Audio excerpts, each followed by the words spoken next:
decisión que es nula de nulidad absoluta. En derecho se entiende que cuando un acto es nulo, no anulable, nulo de nulidad absoluta porque no existe. Por lo tanto, el laudo arbitral del 3 de octubre de 1899 no existe porque entran así de manera grosera, abierta, diáfana, clara y inequívoca un conjunto de elementos que lo dicen de nulidad y que ha sido el comportamiento permanente de Venezuela. Esto se agravó con la carta de Severmalé Prevost, quien siendo parte y testigo de un documento póstumo señalando cómo se había incurrido en corrupción, cómo se había incurrido en tráfico de influencia, cómo el presidente Martins llamó a los norteamericanos para obligarlos moralmente a votar por unanimidad el despojo de Venezuela, incluso con vicios tan graves como dejando varios ríos navegables, lo que no estaba en ninguna parte del Tratado de Washington ni estaban autorizados para eso. Esta situación avanza hasta 2015. En 2015 la Chevron y otras empresas producen lo que se llama, en vez de una bulla aurífera, una bulla petrolera, y le gritan al mundo del petróleo en primer lugar, del gas, del oro, del coltán, de los diamantes, de minerales extraordinarios, algunos de carácter estratégico como el uranio, en la zona de reclamación. Independencia de Venezuela, con la firma del Acta de la Independencia el 5 de julio de 1811. Nuestro día de júbilo nacional, Día de la Independencia. Nuestro proceso de independencia se origina en gran parte por los ideales de independencia, soberanía, justicia y libertad de nuestro padre libertador Simón Bolívar, que rebosaron la pasión de su alma y fueron expresados con profundo compromiso libertario en el juramento del Monte Sacro. Juro delante de usted, juro por el Dios de mis padres, juro por ello, juro por mi honor y juro por mi patria que no daré descanso a mi brazo, ni reposo a mi alma hasta que haya roto las cadenas que nos oprimen por voluntad del poder español. Un asunto bastante grave, el cual nos perjudicó ya hace 125 años. Previo un tratado de Washington también perjudicar, donde Venezuela no pudo hacer presencia. Hemos visto como semibárbaros, y ahora los semibárbaros son otros. Que estamos viendo toda esta acción, toda esta accionar de la hoy República Nada Cooperativa de Guyana, quienes quieren revalidar un laudo que todos sabemos, no solo por el acuerdo de Ginebra, sino por la historia, por la razón, por lo que hemos estudiado, por lo que hemos visto, es totalmente libre. Y por supuesto, Guyana se ha visto, como bien lo han hecho ellos, se hacen las víctimas. Se hacen ver que Venezuela es un país terrófago que está buscando convalidar el acuerdo de Ginebra, mientras ellos lo apartan, lo quitan de sus discursos. Para ellos la resolución final fue ese 3 de octubre de 1899, luego de únicamente 6 días de veredicto, donde los jueces se sentaron, almorzaron y convalidaron la usurpación de un séptimo de la nación. Tenemos que verlo así, un séptimo del actual territorio que está actualmente usurpado, lo han manejado de esa manera. Y otra de los accionarios que ellos han tenido es que Venezuela ha estado silenciosa. Después que eso sucedió, ellos dicen que para el año 62 fue que Marco Falcón Briceño hizo énfasis ante la Organización de Naciones Unidas sobre el laudo, pero no es así. no es así.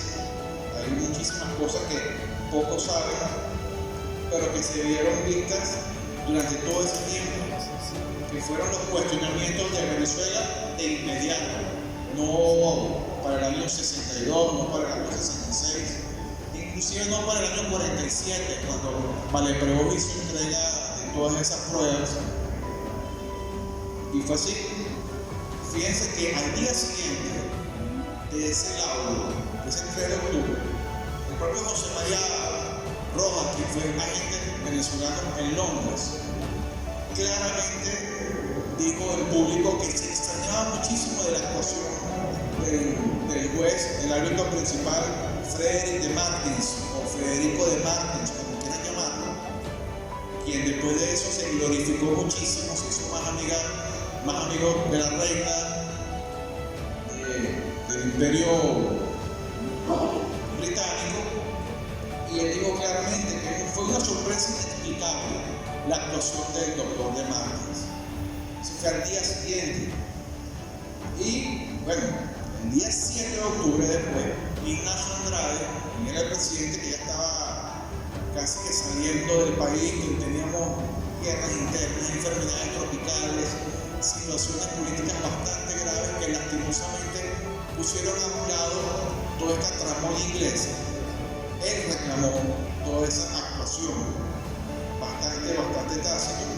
Después, cuando huyó y tomó el cargo, Cipriano Castro, el 22 de octubre siguiente, él retomó eso y por supuesto hizo otro reclamo nuevamente.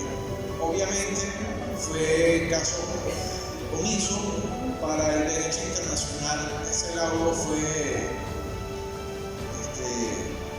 como diríamos, con el acuerdo práctico y satisfactorio, lo cual no es así. Ya lo pudimos ver. Inclusive el principal diario londinense para esa época, el The Times, dijo claramente que nadie habla en la historia de la controversia que explicase adecuadamente la línea fronteriza establecida en ese lado. Porque esa es una línea fronteriza que cuando nosotros llegamos a San Martín de Turumbán y tocamos las aguas del río Cuyuní, para ellos ya es Guyana. Inclusive cuando fui con Alex Prado en el 2011, vimos militares guyaneses en una lancha apostados en el puerto fluvial de San Martín de Turumbán.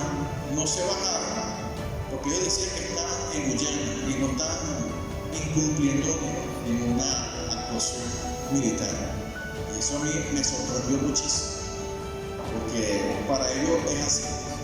Y nosotros no, nosotros navegamos el río Cuyuní, estuvimos en otras áreas, no necesitamos pasaporte, fuimos con nuestras cédulas e indicamos claramente que estamos al este de Venezuela. Y es lo que tenemos que reafirmar y tomar en cuenta todo eso.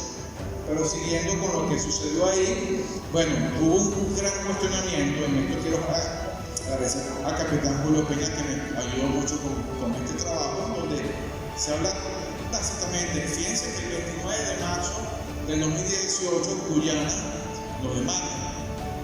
Una demanda unilateral, una demanda en que ellos diariamente invitan a Venezuela a participar, se sienten muy seguros ante la Corte Internacional de Justicia, de que ese inédito laudo, que es un laudo arbitrario, ellos quieren reafirmarlo y están muy seguros que la Corte Internacional va a reafirmar ese laudo. Pero bueno, no, se hicieron varios trabajos, como anteriormente ya les dije, no en el 66, ya les hablé del 4 de octubre, el 7 de octubre, el 22 de octubre, pero también hubo muchas pruebas infinitamente argumentadas en distintos foros para esa época, en donde una clave para refutar la absurda versión guyanesa es la denuncia que hubo en el año 1913 ante la entonces Corte Permanente de Arbitraje de La Haya, hoy la Corte Internacional, donde un grupo de abogados venezolanos introdujo, encabezados por el doctor José de Jesús Paul, donde se buscaba la anulación de ese laudo. Esto fue un trabajo de 1903, y estábamos con la típica también delimitación del laudo, donde habían buques británicos fondeados en nuestras costas apuntando sus cañones en caso de que no quisiéramos hacer.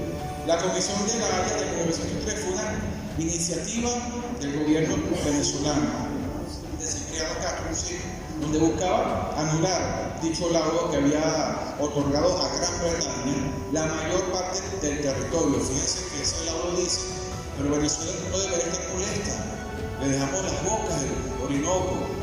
Ellos lo hablaron, inclusive hoy día lo reafirman así. Y bueno, esta comisión, como ya les dije, hubo por José de Jesús Paul, quien fue un abogado y diplomático quien actuó como presidente de la comisión.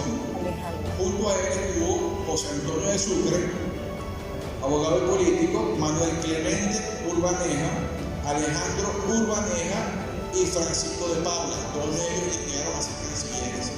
Fueron personas muy estudiosas, muy comprometidas con la nación. Y el mapa. Y por órdenes del propio Castro hicieron todo este trabajo, donde ellos argumentaban dos puntos principales en sí, que es el tribunal arbitral de ese entonces en París excedió su jurisdicción al otorgar a Gran Bretaña un territorio que no estaba en disputa. ¿Okay? Y dicho tribunal también había cometido errores de derecho al interpretar el Tratado de Washington de 1897. Es decir, ellos traspasaron lo que les habían hablado 2 años antes para discutir y fueron mucho más allá. Y la denuncia, por supuesto, alegaba que ese laudo era y es nulo, por diferentes razones, entre ellas está que dicho tribunal arbitral no era competente para dirimir la controversia. ¿Okay? Los árbitros no actuaron de manera imparcial en lo absoluto. Reino Unido presentó pruebas falsas y manipuladas, mapas hechos al azar, donde decía que estaba Robert Schuman trazando, y los 2 últimos mapas no fue así. Schuman inclusive ya estaba muerto. Y lo más importante, nosotros los venezolanos no tuvimos la oportunidad de estar ahí presentes. Imagínense eso. No estábamos aquí, eso estaba en París. Al día siguiente fue que nos enteramos que ya no lo teníamos. Más duró el tiempo que viajaron los estadounidenses para París que la definición de dicho laudo. Y fue así. Esa corte de La Haya se pronunció sobre el caso en 1904 y en su decisión la corte se limitó a declarar que no tenía jurisdicción para revisar la decisión del Tribunal Arbitral de París. Fíjense, no tenía jurisdicción. Ahora sí la tiene, ahora quieren revalidarla, aún sin la presencia de Gran Bretaña. Como sabemos, Venezuela solicitó la presencia de Gran Bretaña en la demanda actual. Y bueno, ¿qué podemos ver ahí?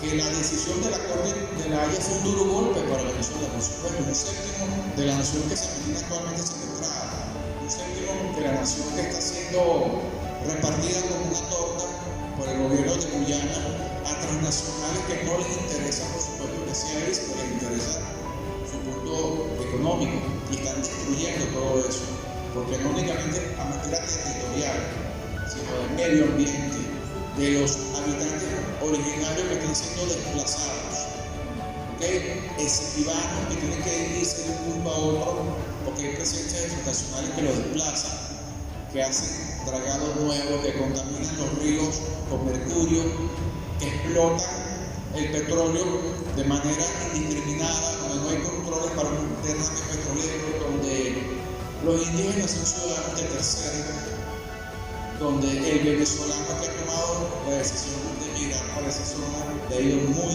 pero muy mal, donde también sabemos que hay una explotación laboral continua, una explotación inclusive sexual también, que eso es muy importante. Y todos estos puntos parece entonces no estaban, parece entonces era únicamente territorial, porque nadie se sabía del tema de oro, más no del petróleo, más no de la parte geopolítica de la proyección al Atlántico, que es muy importante tanto para Guyana como para Venezuela y para nosotros mucho más, porque es nuestra única salida directa a aguas internacionales y es la salida que tenemos hacia el océano Atlántico. Obviamente existe el paso consciente, etcétera, etcétera, pero la manera geopolítica es importantísima todo ello. Y entonces parece entonces que aquí, como ya les dije, fue un golpe duro. Sin embargo, la comisión venezolana logró poner de relieve las deficiencias del actual laudo arbitrario de París. Y por supuesto se logró lo que estamos viendo hoy día con la participación nuestra de la comisión a la cual pertenezco y de ustedes también, que la reclamación sigue viva, pero yo no lo quiero llamar reclamación, sino tenemos que tomar en cuenta como una reivindicación territorial, donde nos urge la participación de todos, donde nos urge conocer qué sucede, qué va a suceder, si hay un dictamen a favor de Miami, que en lo personal considero va a ser más seguro, y tenemos que tomar en cuenta los otros puntos. Es importante que hagamos valer nuestra voz con acciones, no solo con palabras, y dejar de ser muchos venezolanos, dejar de ser, como lo digo muchísimas veces, inquilinos de este país y convertirnos realmente en ciudadanos de la nación. Muchas gracias.